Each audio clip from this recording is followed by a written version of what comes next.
नमस्कार, मी डॉक्टर संपदा तांबोळकर, बालरोगतज्ञ.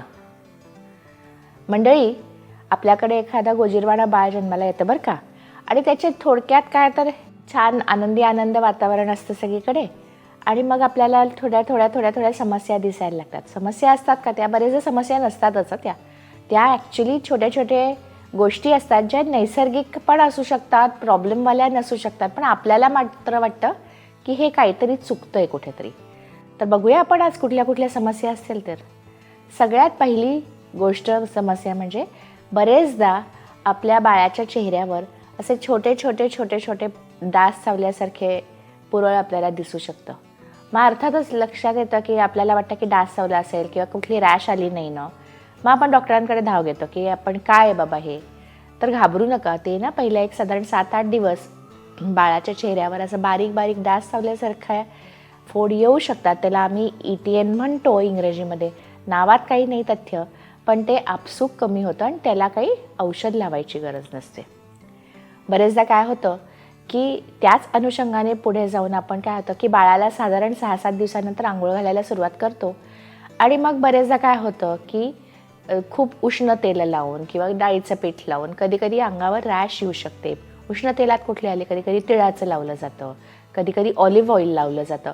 तर या आता उन्हाळ्याच्या दिवसामध्ये ते कधी सूट होत नाही आपल्या बाळाला, किंवा डाळीचं पीठ आपण लावतो कधी ते सूट होत नाही. आणि मग अशा वेळेस काय होतं, अंगभर अशी रॅश यायला लागते.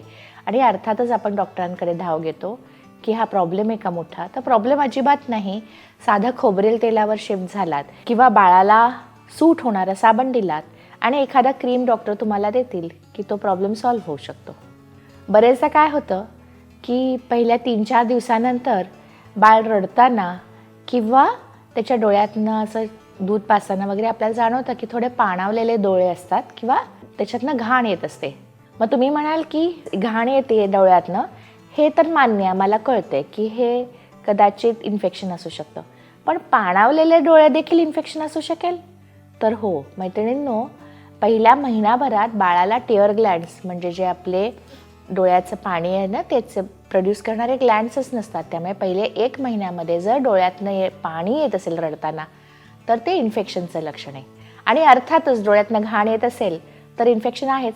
मग अशा वेळेस आपण डॉक्टरांकडे नेतो. डॉक्टर आपल्याला काही ड्रॉप्स देतात बरं का, ते अवश्य घालायचे. पण ड्रॉप्स हे तात्कालीन उपाय आहे. सगळ्यात महत्त्वाचा उपाय काय आहे माहिती आहे? तर आम्ही सांगतो की आय मसाज करा, म्हणजे डोळ्याचा मसाज करा. तर ते किती दिवस करा डोळ्याचा मसाज? तर तो साधारण 2 ते 3 महिने करावे लागतात बरं का. तर आय मसाज कसं करायचं आणि तो का करायचा बघूयात. हे बघा, ही आपले डोळे आणि नाकाला जोडणारी नलिका असते बरं का. ती सगळ्यांनाच असते, बाळांना देखील असते. त्याला आम्ही नेझोलॅक्रिमल डक्ट म्हणतो. नावात अगेन काहीच नाही, पण काय असतं की बरेचदा बाळांमध्ये ही नलिका बंद असते. तर आई म्हणून किंवा आपण केअरटेकर म्हणून आपल्याला ती नलिका उघडायचं मुख्य कारण आणि काम असतं. कारण ती उघडली नाही तर अर्थातच जे आपल्या इकडे डोळ्यातनं येणारे स्त्राव असतील ते खालच्या बाजूला येत नाहीत आणि मग ते बाहेरच्या बाजूला पडतात आणि मग डोळ्यातनं पाणी यायला सुरुवात होते. तर ती नलिका जी असते ती कशी उघडायची? तर हा इथे ग्लँड आहे. तर आपला हात आधी स्वच्छ धुवून घ्यायचा. मग आपल्या एका बोटाने हे असं इथे गोल असं फिरवायचं. मग गोल फिरवल्यानंतर काय बरं, वरती आणि खालती असं बाळाच्या नाकाला 3-4 वेळा फिरवलं की अशा पद्धतीने मसाज करायचं. बघा, हे असं गोल फिरवलं वरती आणि खालती असं 3-4 वेळाला करायचं. तर ही झाली एक पद्धत मसाजची. मग हे एक बाजूला केल्यावर दुसऱ्या बाजूला अर्थातच करणं आलं तर असंच गोल करायचं वरती आणि खालती बाळाच्या नाकाला इथे असं मसाज करायचा. तर मग हा मसाज एकदाच करायचा का? तर छे, तो दिवसातनं कमीत कमी 5 ते 6 वेळा करायला लागतो आणि 3 ते 4 महिने आपण म्हणल्याप्रमाणे करावा लागतो. मग काय होतं माहिती आहे का, पहिले एक 4-5 दिवस आपण उत्साहाने तो छान मसाज करतो आणि नंतर विसरून जातो. तर मग मी युजली काय सांगते मैत्रिणींनो, तुम्ही दूध पाजलत की ढेकर काढता की नाही, ढेकर काढून झाल्यानंतर बरोबर हाताने तो मसाज करूनच मग बाळाला खाली ठेवा. म्हणजे एक हाताला मसाज करायचं वळण लागतं आणि मग विसरलं जात नाही. आणि त्यांनी काय होतं की बरेचदा जो वारंवार डोळ्यातनं घाण येण्याचा प्रकार असतो तो कुठेतरी कमी होऊन जातो. त्वचेवर आपण आहोत, त्या त्वचेच्याच अनुषंगाने बरेचदा आपल्याला दिसतं बरं का, की बाळाच्या चेहऱ्यावर थोडंसं लव आहे, कुठेतरी पाठीला लव आहे. तर हे लव नॉर्मल असतं का? अर्थातच नॉर्मल असतं. ते लव का बरं असतं? ते एक तर प्रोटेक्शनसाठी असतं. थंडीच्या दिवसात ऊब राहावी म्हणून ते लव आपल्याला देवाने दिलेलं असतं. मग आपण काय करतो, बरेचदा ते लव जाण्यासाठी बरेचसे आपण डाळीचं पीठ म्हणा, अजून काय काय पदार्थ लावून आपण ते लव काढायचा प्रयत्न करतो. आणि या भानगडीमध्ये होतं काय, की भयंकर रॅश येते बाळांना. त्यामुळे लव हे नैसर्गिक आहे, ते प्रोटेक्शनसाठी दिलेले आहे. त्या आईच्या हॉर्मोन्समुळे कमी जास्त असतं आणि ते अनुषंगाने ओघानं कमी होणारी गोष्ट असते. त्याच्यासाठी एक वेगळे काही प्रयत्न करायची अजिबातच आवश्यकता नसते. तर हा झाला विषय स्किनचा.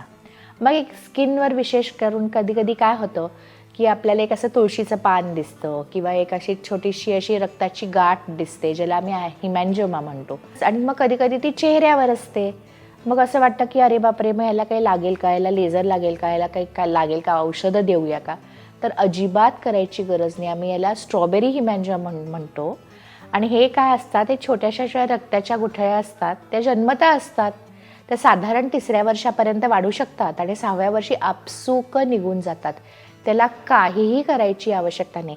फक्त एकदा अजून कुठे नाहीत ना आणि डोक्यावर खूप नाहीत ना आणि असतील तर एकदा आपल्या बालरोग तज्ज्ञांना अवश्य भेटा. कारण कधी कधी खूप जर प्रमाणात असेल आणि चेहऱ्यावर बऱ्याच ठिकाणी असतील तर मेंदूमध्येही अशा प्रकारच्या गुठळ्या असायची शक्यता असते. अर्थात त्याची शक्यता फारच कमी असते, पण एकदा आपल्या डॉक्टरांचा सल्ला अवश्य घ्यावा. तर हे झालं काही स्किनचे प्रॉब्लेम. सगळ्यात मोठा स्किनचा प्रॉब्लेम काय माहिती आहे का, तर कावीळ. बरेचदा आपल्याला दिसतं की साधारण 2ऱ्या-3ऱ्या दिवशी आपल्याला बाळनं पिवळं दिसायला लागतं. मग कधी कधी काय होतं की फक्त चेहरा पिवळा असतो, मग पूर्ण अंग पिवळं व्हायला लागतं. तर कावीळ ही साधारण 60% बाळांमध्ये नैसर्गिक बाब आहे. नैसर्गिक मी अशासाठी का म्हणते, कारण की ते 2 गोष्टींमुळे होऊ शकतं. एक तर रक्ताच्या जे सेल्स असतात, रेड ब्लड सेल्स, त्या कमी त्यांचं लाईफ असतं. म्हणजे आपल्या मोठ्यांचं लाईफ 120 दिवसांचं असेल तर बाळाच्या रक्ताच्या ज्या RBCs आहे त्याचं लाईफ फक्त 100 दिवसाचं असतं. त्यामुळे त्यांचं सारखं विघटन होऊन परत नवीन तयार होण्याच्या प्रक्रियेमध्ये ही कावीळ होत असते. आणि बाळाची लिव्हर पण थोडीशी कमकुवत असते, इमॅच्युअर असते, कारण बाळ लहान आहे अजून. जसं वय वाढेल तसं ती लिव्हर मॅच्युअर होणार आहे आणि अर्थातच कावीळ कमी होणार आहे. ही कावीळ त्रासाची आहे का, तर अजिबात नाही. याला आपण म्हणतो तसं कोवळं ऊन सकाळी दिलं तर आपोआप कमी होणार आहे. पण कावीळ कुठली त्रासाची आहे ते आपल्याला बघायला पाहिजे. तर कावीळ कुठली त्रासाची आहे, तर जिथे आईचा रक्तगट निगेटिव्ह असेल, तर जर आईचा RH निगेटिव्ह ब्लड ग्रुप असेल, मग तो O निगेटिव्ह असो, A निगेटिव्ह असो, AB निगेटिव्ह असो, B निगेटिव्ह असो, निगेटिव्ह ब्लड ग्रुपच्या आईनी जर कावीळ असलेल्या बाळाला जन्म दिलेला असेल तर कृपया आपल्या डॉक्टरांकडे लगेच जा. कारण मग अशा वेळेस काही अधिक आधुनिक उपचार करावे लागतात.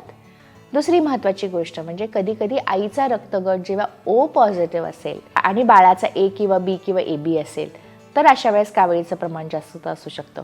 आणि हे 2 काही खूप मोठे असे नाही आहेत, पण नंतर त्रास होऊ शकतो बाळाला. त्यामुळे लागली डॉक्टरांचा सल्ला घ्या. दुसरी कावीळ कुठली त्रासाची होऊ शकते, जी कावीळ जी पहिल्याच दिवशी दिसते आणि 14व्या दिवसानंतर जरी दिसत राहिली तर ती कावीळ त्रासाची असू शकते. म्हणजे जी साधारण 1.5 दिवसाच्या म्हणजे 36 तासाच्या आधीची कावीळ आणि 14 दिवसाच्या नंतरची कावीळ ही त्रासाची कावीळ आहे. लागली वैद्यकीय सल्ला घ्या. आणि सगळ्यात महत्त्वाची गोष्ट म्हणजे जी कावीळ आपल्या हातापायाच्या तळव्यापर्यंत गेलेली आहे, म्हणजे अगदी तळवेसुद्धा पिवळे दिसत आहेत, अशी कावीळ मात्र त्रासाची आहे. तर अवश्य आपल्या बालरोगतज्ञाचा सल्ला घ्या.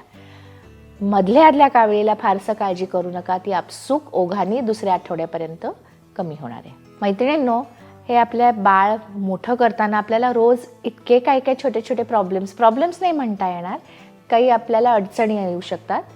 तर अर्थातच हा मोठा व्हिडिओ होईल आणि तो न करता आपण एक अजून व्हिडिओ करूया की ज्याच्यामध्ये अजून काही मुद्दे किंवा समस्या आपण थोड्या डिस्कस करू. आणि त्यासाठी पुढचा व्हिडिओ अवश्य बघा. चॅनल लाईक करा, शेअर करा, सबस्क्राईब करा. धन्यवाद.